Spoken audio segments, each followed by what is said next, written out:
முருகர் குறை தீர்க்கும் குழந்தை வேலாயுதர் அப்படிங்கிற வடிவில் ஒரு குழந்தை ரூபமா கையில் வேலோடு பக்தர்களின் குறைகளை செவிசாய்த்து கேட்கின்ற குமர குருவாக இங்கே அமர்ந்திருக்கிறார். சந்திரன் ராகு இணைவு, சந்திரன் கேது இணைவு, சந்திரன் நீசம், சந்திரன் முடக்கு, சந்திரன் உங்கள் ஜாதகத்தில் பலம் இழந்து காணப்படுது. 6, 8, 12 மறைகிறாங்க. சந்திரன் சனியோட சேர்ந்து மனசு உடைஞ்சு போயிடுற நிலை. பாவிகளோட சேர்ந்த சந்திரன் மனநிலையை கடுமையாக பாதிப்பார். அப்படிப்பட்ட மனநிலையை நம்ம எல்லாருக்குமே மனசு சரியில்லைன்னா நம்மளோட பேலன்ஸ் போயிடும். அப்படிப்பட்ட மனநிலை சமநிலை ஆக்கணும். மன ரீதியா பாதிப்பின் உச்சபட்சமா இருக்கு, என்னால் முடிவெடுக்க முடியல, நான் ரொம்ப தயக்கமா இருக்கேன், ரொம்ப கஷ்டமா இருக்கு, தாழ்வு மனப்பான்மை இருக்கு, என்னால் எதுலையுமே சயன் பண்ண முடியலன்னு சந்திரம் சார்ந்த அத்தனை தோஷத்துக்கும் இங்க ரொம்ப அதிசயமா அந்த சுனை தீர்த்தம், அது ஒரு அற்புத சக்தியா இந்த தீர்த்தம் இருக்குங்க. இந்த தீர்த்தம் இந்த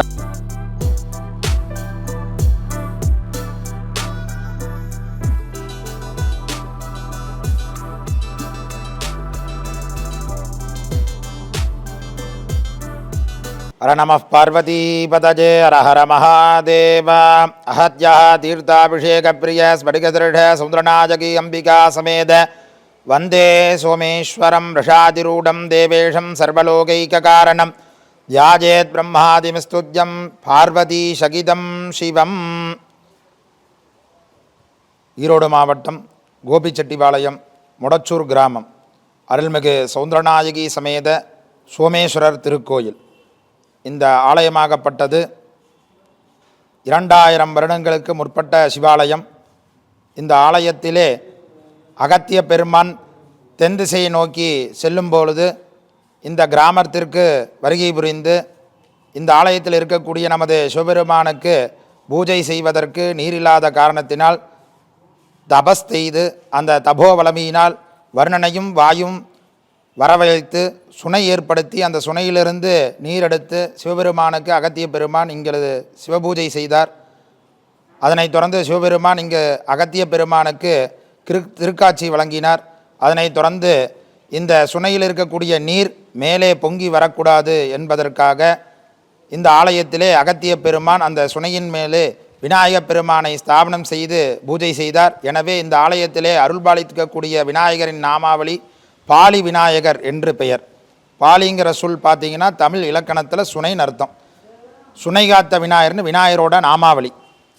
அதே போல் இந்த கொங்கு மண்டலத்தில் எந்த சிவாலயம் போய் சிவ வழிபாடு பண்ணால் மனசில் இருக்க குறைய சுவாமி நிவர்த்தி பண்ணுவார் அப்படின்னு துர்வாசர் ஞானதிருஷ்டியில் பார்க்கும்போது இந்த சிவாலயம் துர்வாசரோட ஞானதிருஷ்டியில் வந்திருக்கு. உடனே துர்வாச மாமுனிவர் இந்த ஆலயத்திற்கு வருகை புரிந்து சிவபெருமானுக்கு அதே போல் சிவபூஜை செய்து தபஸ் செய்யும் பொழுது சிவபெருமான் 2 சர்பத்துக்கு நடுவில் லிங்க ரூபமாக காட்சி கொடுக்குறார். கொடுத்து இந்த ஆலயத்தில் என்னோட மகனை நோக்கி நீ தபஸ் பண்ணணும், என்னோட மகன் உங்கள் மனசில் இருக்கக்கூடிய குறையை நிவர்த்தி பண்ணுவான் அப்படின்னு சொல்லி சுவாமி மறைஞ்சிட்றார். உடனே துர்வாச மாமுனிவர் இங்கே முருகன் நோக்கி தவம் பண்ணும்போது முருகப்பெருமான் குழந்தை வடிவாக காட்சி தரார். அந்த குழந்தை வடிவு பார்த்தீங்கன்னா நம்ம உட்கார்ந்துருந்தால் 2 வயசு குழந்தை நம்மளை எப்படி தலையை சாய்ச்சி அன்பாக பார்க்குமோ அந்த மாதிரி முருகப்பெருமான் துர்வாசரை பார்த்ததாக தல வரலாறு. முருகப்பெருமானுக்கு இந்த ஆலயத்தில் நாமாவளி குறை தீர்க்கும் குழந்தை வேலாயுத சுவாமின்னு பேர். துர்வாசர் மனசில் இருக்கக்கூடிய குறையை நிவர்த்தி பண்ணனால முருகருக்கு இந்த நாமாவளி. தமிழில் செவிசாய்ச்ச முருகர் அப்படின்னு பேர். இந்த ஆலயம் ஆகப்பட்டது பார்த்திங்கன்னா சந்திர தோஷமும் அவயோகி தோஷத்துக்கும் பரிகார ஸ்தலம். எந்த சிவாலயம் வந்தாலும் சூரியனும் சந்திரனும் இருக்கும். இந்த சிவாலயத்தில் சூரியன் மட்டும்தான், சந்திரன் கிடையாது. சுவாமியே இங்கே சந்திரனாக இருக்கார். அதனால் சந்திர தோஷத்துக்கு பரிகார ஸ்தலம். சுவாமிக்கு 3 நாமாவளிகள். வடமொழியில் சமஸ்கிருதத்தில் சோமேஸ்வரர் அப்படின்னு பேர், தமிழில் சந்திரமௌலீஸ்வரர் அப்படின்னு பேர். அகத்திய பெருமான் சிவபூஜை பண்ணனால அகத்தீஸ்வரர் அப்படின்னு சுவாமியோட நாமாவளி. அதே மாதிரி எல்லா சிவாலயத்திலும் ஏனைய ஆலயங்களையும் நவகிரகம் ஈசான பாகத்தில் தான் இருக்கும். ஆனால் இந்த ஆலயத்தில் சுவாமிக்கும் அம்பாளுக்கும் நடுவில் தான் நவகிரகம் இருக்குது. நவகிரகமே சுவாமியை சிவபெருமானை நோக்கி தபஸ் பண்ணுறதா ஐதீகம்.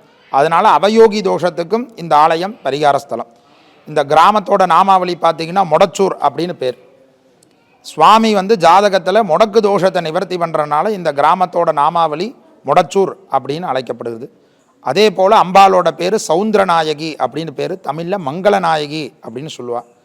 அதே போல் இந்த ஆலயத்தில் ஜேஷ்டாதேவி இருக்கிறது மிகவும் சிறப்பான ஒரு விசேஷம். இந்த ஆலயமாகப்பட்டது 750 வருஷத்துக்கு முன்னாடி நிர்மால்யம் பண்ணப்பட்டது. பாண்டியர் காலத்தில் இந்த சிவாலயம் புனரமைக்கப்பட்டது. இந்த சுவாமியோட விக்கிரகங்கள் எல்லாம் சோழர் காலத்திலிருந்தே வழிபாடுக்குரிய விக்கிரகங்களாக இருக்கப்பட்டது. அதே போல் இந்த ஆலயத்தில் ஒரு தலைக்கட்டுக்கு ஒரு தடவை சுவாமியோட விமானத்தில் இடி இறங்கி அந்த பாலின்னு சொல்லக்கூடிய சுனையிலேருந்து நீர் பொங்கி வரக்கூடியது நடக்கக்கூடிய நிகழ்ச்சியாக இந்த ஆலயத்தில் இருக்குது. அதே போல் இந்த ஆலயமாகப்பட்டது மிகவும் தொன்மை வாய்ந்து பழமை வாய்ந்து சுவாமி சுயம்பு மூர்த்தியாக இருக்கக்கூடிய ஆலயம்.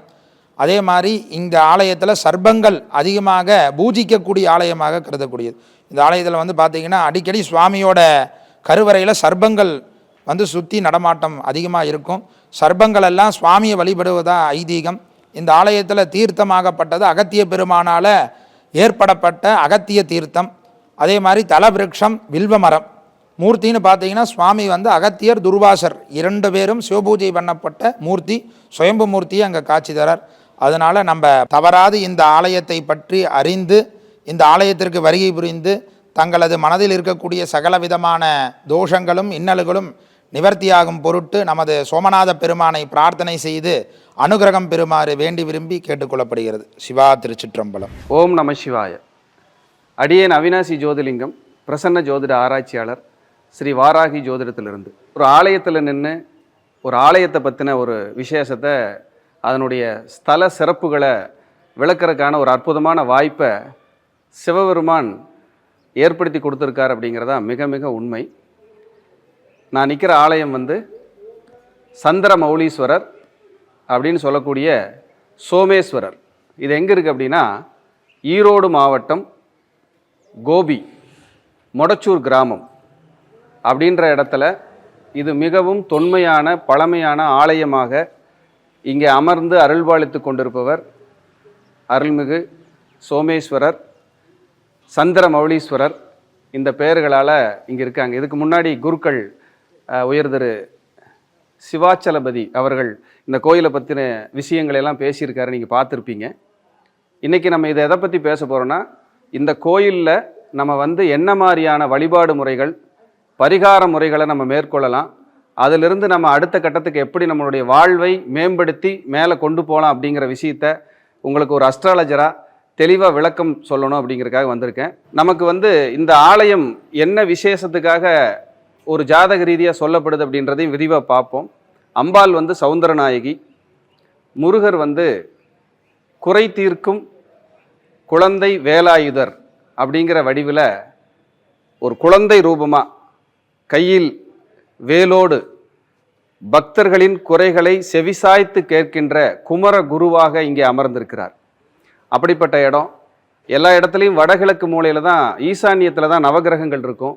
ஆனால் இந்த ஆலயத்தில் நவகிரகங்கள் அம்பாளுக்கும் சிவனுக்கும் இடையில் இருக்குது. இந்த சென்டர், அதாவது நடுப்பகுதின்னு சொல்லக்கூடிய இடைப்பகுதியில் அந்த நவகிரகங்கள் எல்லாம் அருள்பாலிக்குது. ஜேஷ்டாதேவி இந்த ஆலயத்தில் இருக்காங்க. அப்படி பார்த்தோம்னா இந்த ஆலயம் கிட்டத்தட்ட ஜேஷ்டாதேவி இருந்தாலே அது ஒரு 3000 வருடம் பழமையான ஆலயமாக கருதப்படுகிறது அப்படிங்கிறத என்னுடைய கருத்து. அப்படிப்பட்ட ஒரு பழமையான ஆலயம், ஜேஷ்டாதேவியும் இங்கே இருக்காங்க. அம்பாள், முருகர், அதுபோக சந்திரமௌலீஸ்வரர், இப்படி ஒரு அரும் களஞ்சியமாக இருக்குது. இன்னொரு விசேஷம் என்னென்னா, எப்பவுமே அம்பாளுக்கும் சிவனுக்கும் இடையில் முருகர் இருந்தால் அந்த ஆலயம் சோமஸ்கந்தராக இருக்கிறதுக்கும் அந்த ஆலயம் அந்த அருள்பாலிக்கிறதுக்கும் அப்படிப்பட்ட ஒரு அதிசயங்களை செய்யக்கூடிய ஆலயமாகவும் இருக்கும். சோமஸ்கந்தர் நம்ம ஜாதக ரீதியாக எதுக்காக வழிபடுறோம் அப்படின்னா, பெண்களுக்கு வந்து இந்த சூரியன் செவ்வாய் இணைவு இருந்தால் மாங்கல்ய தோஷம் அப்படிங்கிறது ஜோதிட கூற்று. அப்படிப்பட்ட நபர்கள் இந்த ஆலயத்திற்கு வந்து உங்களுக்கு மாங்கல்ய தோஷம் இருக்குது, இல்லை சூரியன் செவ்வாய் இணைவு இருக்குது அப்படின்னாலும் இந்த ஆலயத்துக்கு வந்து நீங்கள் அந்த பரிகாரங்கள் மூலியமாக, முருகருக்கு வழிபாடு செய்வதன் மூலியமாக உங்களுடைய தோஷங்களை எல்லாம் முழுமையாக நீக்கி அற்புதமான பெருவாழ்வு நிச்சயமாக நீங்கள் வாழ முடியும். அதே போல் இந்த ஆலயம் மனநிலையை சமநிலை ஆக்குகின்ற அற்புதமாக சந்திரமௌலீஸ்வரராக இங்கே வீற்றிருக்கிறார், காட்சி தருகிறார். மனம் சார்ந்த பிரச்சனை, சந்திரன் ராகு இணைவு, சந்திரன் கேது இணைவு, சந்திரன் நீசம், சந்திரன் முடக்கு, சந்திரன் வந்து உங்கள் ஜாதகத்தில் பலமிழந்து காணப்படுது, 6, 8, 12 மறைகிறாங்க. சந்திரன் சனியோடு சேர்ந்து மனசு உடஞ்சு போயிடுற நிலை, பாவிகளோடு சேர்ந்த சந்திரன் மனநிலையை கடுமையாக பாதிப்பார்.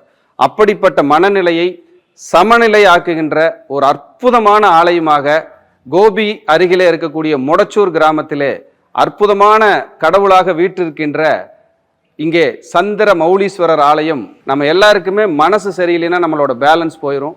அப்படிப்பட்ட மனநிலை சமநிலை ஆக்கணும். நான் ஏற்கனவே நிறைய சேனலில் மனம் சார்ந்த விஷயத்துக்கு சில ஆலயங்கள் கொடுத்துருப்பேன். இந்த ஆலயங்கள் மன ரீதியாக பாதிப்பின் உச்சபட்சமாக இருக்குது. என்னால் முடிவெடுக்க முடியல, நான் ரொம்ப தயக்கமாக இருக்கேன், ரொம்ப கஷ்டமாக இருக்குது, தாழ்வு மனப்பான்மை இருக்குது, என்னால் எதுலையுமே சயன் பண்ண முடியலன்னு சந்திரம் சார்ந்த அத்தனை தோஷத்துக்கும் நிவர்த்தி ஸ்தலமாக இங்கே காணப்படுது. பாலி விநாயகர் இங்கே இருக்கார். இங்கே ரொம்ப அதிசயமாக அந்த சுனை தீர்த்தம், அது ஒரு அற்புத சக்தியாக இந்த தீர்த்தம் இருக்குங்க. இந்த தீர்த்தம் இந்த ஆலயத்துக்கு மிக மிக பிரசித்தி பெற்ற தீர்த்தமாக இங்கே விளங்குகிறது.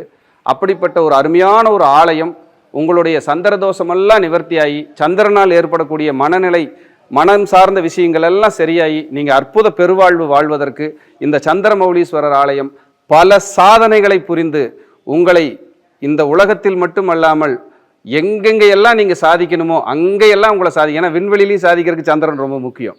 அப்படி உங்கள் சாதனைகள் இந்த பூலோகத்தில் மட்டுமில்லாமல் விண்வெளியிலும் தொடர வேண்டும் என்றால் இந்த சந்திரமௌலீஸ்வரர் ஆலயம் உங்களை நிச்சயம் சாதனையாளராக்கும். உங்களை எல்லாம் இருகரம் கூப்பி அனைவரையும் வருக வருக என வரவேற்கிறேன். இந்த ஆலயத்தில் இங்கே பேச காரணமாக இருந்த என்னுடைய நெருங்கிய நண்பர் கோபிச்செட்டிப்பாளையம் தாரா குரூப் ஆஃப் கம்பெனிஸ் திரு சுதீர் அவர்களுக்கும் இந்த நேரத்திலே நன்றி பாராட்டி மீண்டும் ஒரு நல்ல பதிவிலே சந்திக்கிறேன். நன்றி, வணக்கம், வாழ்க வளமுடன். ஓம் நம சிவாய.